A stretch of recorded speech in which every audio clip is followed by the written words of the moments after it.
Welcome back. I'm in a different place again because I'm trying a whole new thing.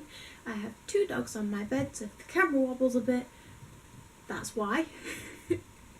But what I'm doing today is I'm talking about how my diabetes may have ruined my life and ruined my university experience, but in a way saved it. It sounds a bit weird and a bit strange, and I have been making notes, so you know I'm serious about this. Basically, a few days ago I got a video request from somebody. Insert here. I got a video request from somebody and I decided that it was actually a really good thing to do. Basically, in this day and age, everybody is told that we are ruled by technology. I'm using technology now. I use my Xbox, my computer, my kitchen is full of electronics. But at the same time, my life is also ruled by an electronic device that without, I could die. And that's not me being overdramatic, that's me being very, very serious. 2 hours without my pump connected means I die. I won't like 2 hours and then gone. What it is, it's 2 hours and then high blood sugars get to the point where they possibly won't come down and the effects of DKA happen. I'm going to be doing a more extensive video on what DKA is, but for the purposes of this video, it destroyed my body. I have a new pump. I have a new pump. It's a AccuCheck combo. It talks to a BM kit that then delivers insulin to me. And before anybody gets mad at the fact that you can see my bra, I'm going to insert a couple of pictures from my childhood. Me in a bikini as a minor. You are not seeing anything more than what you would normally see if I was to go to a beach or a swimming pool. Granted, in these days, I tend to wear a more fuller suit. So, to get back to the story, what happened was I went to the hospital with a problem. I had a pain. They suggested that I get straight to A&E because they think it was my gallbladder. So I went to A&E and turns out I have an unusual disorder. It's very rare. I can't remember the name of it, so I'm going to insert it here, in front of my face. And what that means is my gallbladder has the effects of stones but doesn't actually have them, so it swells up and it's painful, and if it continues to happen they're going to be removing it. So yeah, I went in with that, and then that's when the problem started. I went onto a ward where they had me hooked up to antibiotics, fluids, anything you can think of they had me hooked up to. But I had a nurse who said that whilst I was sleeping she'd be checking my blood sugars. Because yes, because of the gallbladder, they were running a little bit high. And it's normal, nothing to worry about. I fell asleep. And in that time of me falling asleep, I was asleep for 4 hours. 4 hours, my bloods were not tested, and 4 hours, my pump had failed. It's a technology thing, it can happen, but my pump failed and it let me down. The next thing I remember is I wake up and I see red. That's not me being angry, that is me having like a film over my eyes of red. I cannot remember what happened that day. There is bits and pieces. I didn't recognise Peter. I didn't recognise anybody that was coming to talk to me. It was scary, and it is hard for me to talk about, if I'm honest. It scared me so much, I thought I was going to die that day. With all this happening, my liver decided to fail as well because of my DKA. With my liver failing, they got me prepped and ready for a transplant. They thought it was that bad. And this caused problems in my family. It's their issues to deal with, not mine.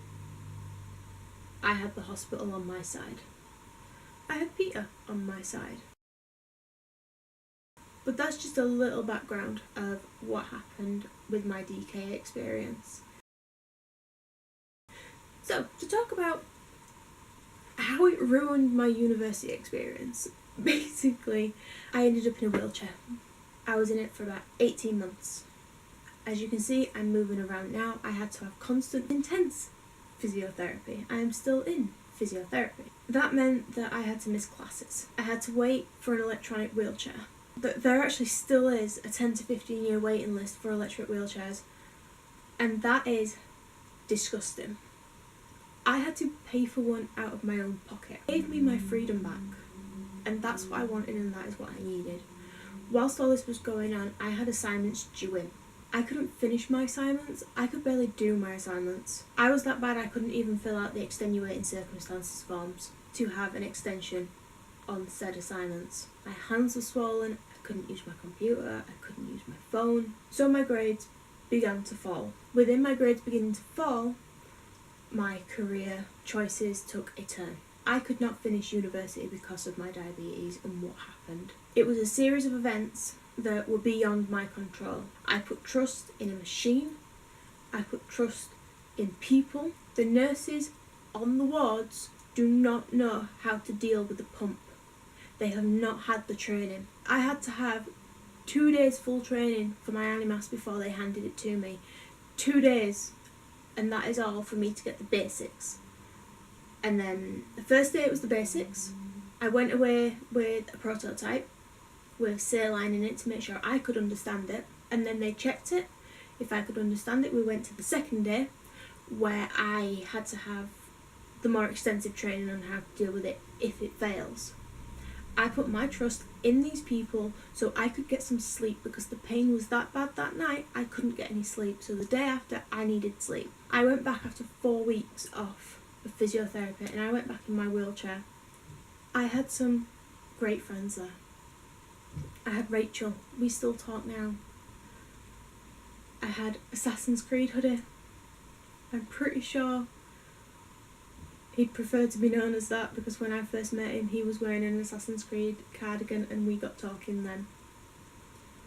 Hamad, you were the only one that understood what effect it had on my mental health. And you helped me and you listened to me cry and be upset over everything that happened. So thank you. University became very difficult for me. I had to go special routes. I had to leave early. I feel that I missed out on a lot of university because of what happened. This happened in March, mid-university year, and before that everything was going fine. I coped with what was happening. Now the team there, the university I was going to, by the way, was Huddersfield University. The support team there was fantastic. They helped me so much and they understood what was happening. Well, they said they understood what was happening. I got extra help. I got some software for my laptop, so it meant that I could do speak text, so that if I couldn't use my hands, the speak text would help. I got a little bit extra money to help with transport, so I could get a taxi every morning. I feel like the failure in this scenario is me. I did not handle it very well. God forbid if it happens again, I think I could handle it better. I just wish I had some footage of what was going on when my diabetes ruined my university experience. To get past the doom and gloom, it also saved me. I realised through doing all this that being a journalist isn't what I wanted to do. I had my mindset on my career path and I realised that's not what I wanted to do. I want to teach English. I know the dyslexic diabetic who hasn't got her life in control wants to be a teacher, because English for me opened up a whole new world of possibilities and imagination. I want to spark something in a child that gives them drive. I have drive at the moment because I want to help. I started going back to college after the DKA incident and after the repercussions have ended.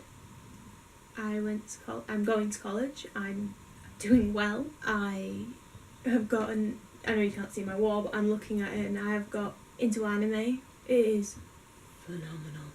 I'm being more creative. I made a lampshade for my room.